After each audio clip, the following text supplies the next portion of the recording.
Dzień dobry wszystkim. Witam serdecznie w kolejnym odcinku muzycznego alfabetu. Dzisiaj mam dla Was hasło bardzo znane: akcent. Myślę, że każdy zna to słowo. To nie jest słowo, którego używamy wyłącznie w muzyce, ale myślę, że właśnie dlatego warto nad nim się pochylić i wytłumaczyć go w tym muzycznym alfabecie, w którym zresztą powinno się ono znaleźć. Tak jak wspomniałem, nie używamy słowa akcent wyłącznie w muzyce, ale ono się przewija również w mowie potocznej, w rozmowach, a także w nauce, może przede wszystkim w naukach języków.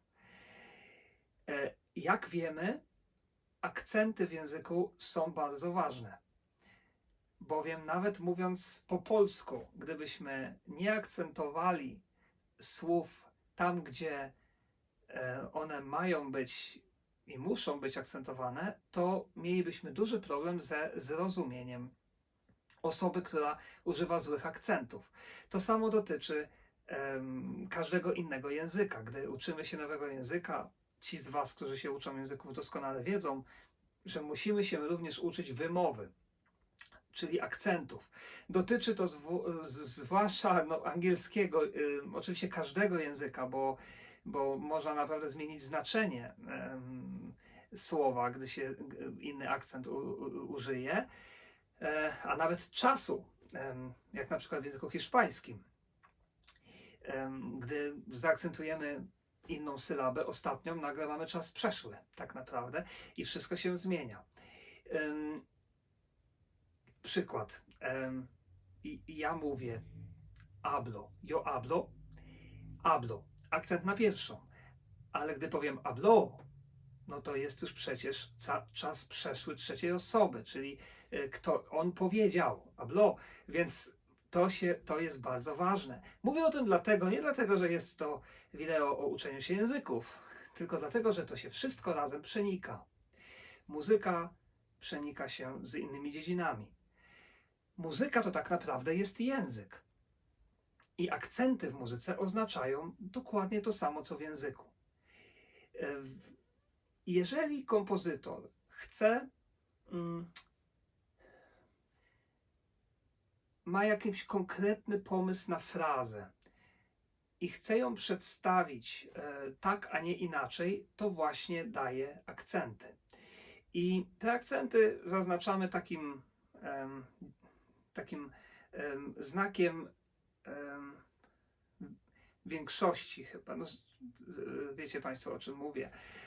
W matematyce używamy, że coś jest większe lub mniejsze od czegoś innego i gdy coś takiego widzimy w nutach, to oznacza akcent. Ale żeby było nie tak prosto, to proszę Państwa, tak naprawdę u każdego kompozytora akcent oznacza coś innego, nie do końca to samo. I tutaj już oczywiście to nie jest materiał na ten film, ale gdy Beethoven na przykład pisze akcent, to jest to akcent dużo mocniejszy niż akcent na przykład u Chopina, czy nawet u Mozarta, gdzie te akcenty oznaczają bardziej właśnie podkreślenie jakiejś nuty, podkreślenie jakiegoś momentu. Ja bardzo zwracam uwagę na dobre akcentowanie, zawsze porównując to z językiem, tak jak mówię. Bo może my się nad tym nie zastanawiamy, bo po prostu mówimy normalnie, ale akcenty są jednak bardzo ważne. Takim dobrym przykładem jest na przykład słowo online. Słowo online ma akcent na drugą sylabę w języku angielskim. Online. Ale ja zresztą tak mówię nawet po polsku, jak mówię, to mówię online, ale ciągle słyszę z każdej strony, wszyscy mówią online, online, online.